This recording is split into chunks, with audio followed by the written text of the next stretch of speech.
بنی اسرائیل نے کیا کیا؟ بچڑے کی عبادت شروع کر دی. حضرت موسیٰ بڑے غضبناک ہوئے. تو ایک تو یہ قرینہ ہے کہ اس قوم میں بھی گائے کی عبادت ہوتی تھی. دوسرا یہ کہ جب اس قوم کے کسی شخص کو یہ اعتراض ہوا کہ ہم دوبارہ کیسے زندہ ہوں گے, تو اس قوم میں ایک واقعہ ہوا جس کا اس قرآن میں یہاں ذکر بھی ہے, جو آج ہم نے آیات پڑھی ہیں. وہ ذکر یہ ہے کہ ایک شخص قتل ہو گیا. کہا جاتا ہے کہ بھتیجے نے اپنے چچا کو قتل کر دیا وراثت لینے کے لیے. چچا کے اولاد نہیں تھی تو یہ پھر بھتیجوں میں آتی ہے اگر بھائی نہ ہو. تو بھتیجے نے کیا کیا؟ اپنے چچا کو قتل کر دیا, قتل کر کے غائب. اب پتہ ہی نہیں چل رہا کہ چچا کو قتل کس نے کیا ہے. تو حضرت موسیٰ علیہ الصلاۃ والسلام نے بنی اسرائیل کو حکم دیا کہ گائے ذبح کرو اور گائے کا گوشت اس مقتول پہ لگایا جائے گا تو مقتول کو اللہ زندہ کر دیں گے. اب اس میں حکمت کیا تھی کہ وہ اپنی آنکھوں سے دیکھ لیں کہ اللہ مردوں کو زندہ کر سکتا ہے. کذالک یحیی اللہ الموتى, قرآن کی آیت ہے. اسی طرح اللہ قیامت کے دن مردوں کو زندہ کرے گا. ویریکم آیاتہ, اور اپنی نشانیاں اللہ تمہیں دکھاتا ہے. لعلکم تعقلون, تاکہ تم عقل سے کام لو.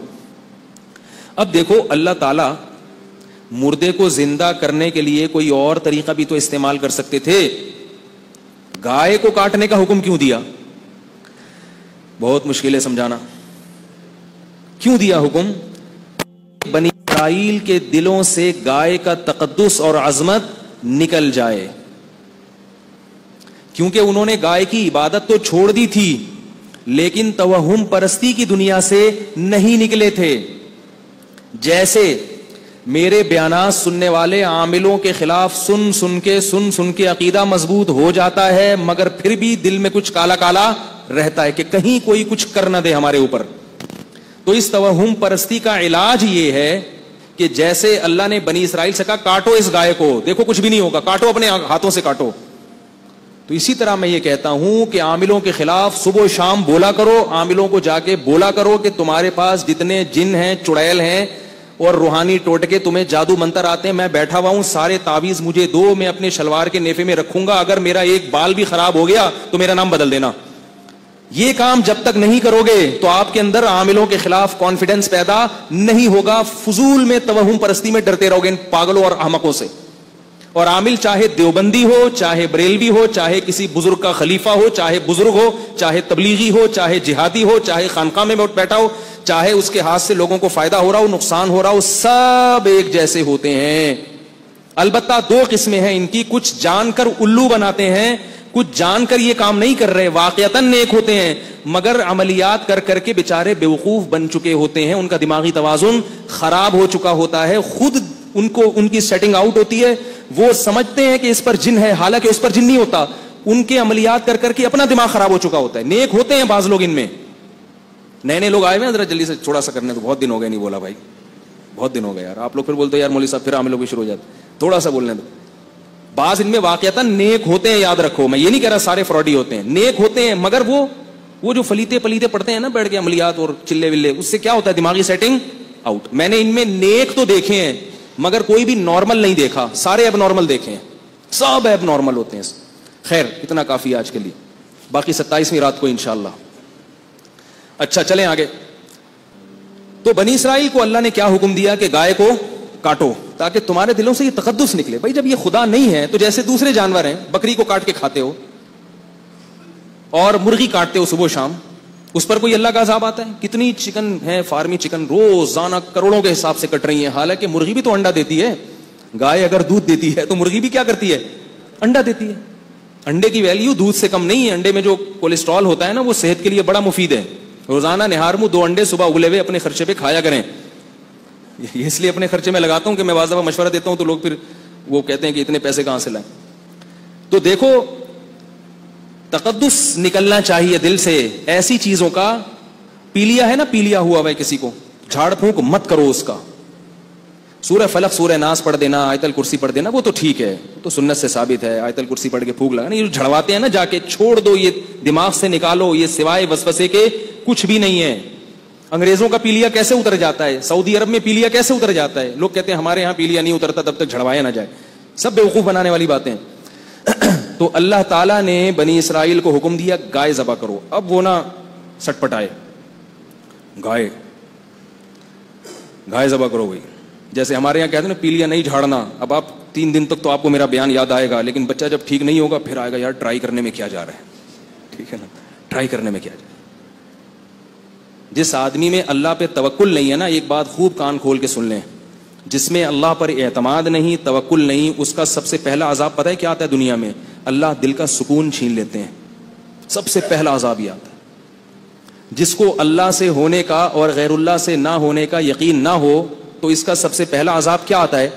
دل کا سکون چھن جاتا ہے, پریشان رہتا ہے, یار یہ کیا تو یوں ہو جائے گا, یوں نہیں کیا تو یوں نہیں ہوگا. اللہ پہ اعتماد ہو بھائی, جو ہے اللہ کرے گا. نبی صلی اللہ علیہ وسلم کے دور میں بھی سب کچھ ہوا ہے, صحابہ کے دور میں بھی, گوروں میں بھی ہوتا ہے, پیلیا بھی ہوتا ہے, پتہ نہیں کیا کیا ہوتا ہے. تو اب بنی اسرائیل کو حکم دیا گائے ذبح کرو. بنی اسرائیل پریشان, یار یہ کیا چکر, گائے, ایسا نہ ہو کہ اللہ کا عذاب آ جائے آسمان سے. اب پوچھے کوئی ان سے کہ بھائی کیا ہوگا, کہ نہیں بھائی ہم اس کو معبود تھوڑی سمجھتے ہیں. بالکل غلط, کچھ بھی نہیں ہے. دودھ دیتی ہے, مرغی انڈا دیتی ہے, گائے دودھ دیتی ہے, ٹھیک ہے نا. تو بھائی کاٹو نا. کاٹنے میں ہیل و حجت سے کام لینے لگے. گائے کیوں کاٹیں یار, تو کاٹ بھائی, میں نہیں کاٹ رہا, تو خرید کے لا سوراب گوٹ سے, ایسا نہ ہو میرے اوپر بلی آ جائے, تو کاٹ, تو کر. تو اب وہ موسیٰ علیہ السلام سے ہیل اور حجت کرنے لگے. موسیٰ علیہ السلام سے کہنے لگے ما ہیا, گائے کیسی ہونی چاہیے. سوالات بعض دفعہ اس لیے زیادہ کیے جاتے ہیں کہ کام کرنے کا موڈ نہیں ہوتا آپ کا.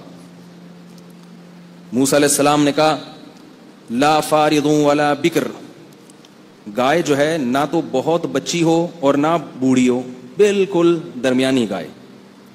اس سے فقہ کا ایک اصول ثابت ہوتا ہے کہ مطلق جب بولا جاتا ہے نا اس سے فرد کامل مراد ہوتا ہے. تو مطلق گائے بولی ہے تو فرد کامل, درمیانی درجے کی گائے, بڈھی گائے بھی نہ ہو, بالکل بچی بھی نہ ہو. کہنے لگے موسیٰ علیہ السلام ایسے تو کروڑوں قسم کی گائے ہوتی ہیں. ما لونہا, رنگ کیسا ہونا چاہیے. حضرت موسیٰ علیہ السلام کو غصہ آیا ان کے فضول قسم کے سوالات پر. انہوں نے کہا صفرا, زرد رنگ ہونا چاہیے, فاقع لونہا, چمکتا ہوا رنگ.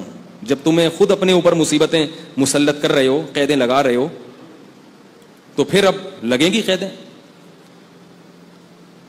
چمکتا ہوا زرد رنگ. کہنے لگے اے موسیٰ ان البقرہ تشابہ علینا, ابھی تک گائے ہماری سمجھ میں آئی نہیں ہے. زرد رنگ کی تو بہت ساری گائے ہوتی ہیں, درمیانی درجے کی بھی ہوتی ہیں, پتہ نہیں ہم کوئی اور گائے اٹھا لیں, اللہ کہیں یہ والی تھوڑی بولی تھی میں نے, وہ والی بولی تھی. تو اور ذرا ڈیٹیل میں بتا دیں. انا انشاء اللہ لمہتدون. ایک ان سے اچھا کام یہ ہو گیا کہ انہوں نے کہا اللہ نے چاہا تو اب ہم کر گزریں گے.